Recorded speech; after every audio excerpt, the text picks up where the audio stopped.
के बाली लहराए सुघर लागे दुआर। माटी के खुशबू में बस के मोर सपना संसार।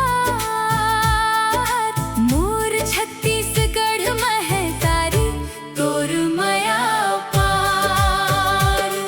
अरे ओ माया भरे धरती तोर महिमा पार। गाँव गली में गूंजे गीत बाजे मांगर ताल। जैसे सुरता में बस गे मीठा मीठा प्यार।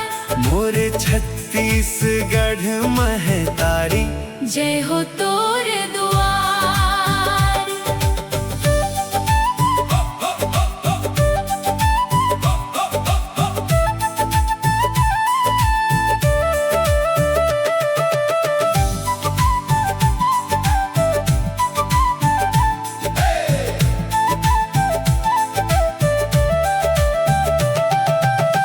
तीजा पोरा तिहार माँ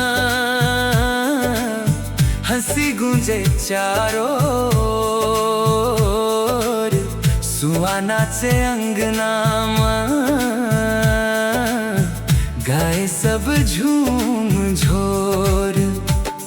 पनिहारी के पाँव में पायल बाजे झनकार।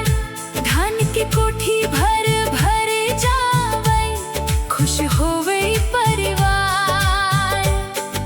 सर गुजाले बस्तर तक रंग बिरंगा भेष।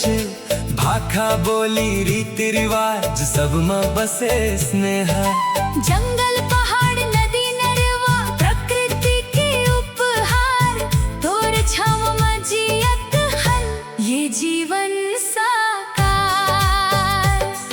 अरे ओ माया भरे धरती तोर महिमा पार।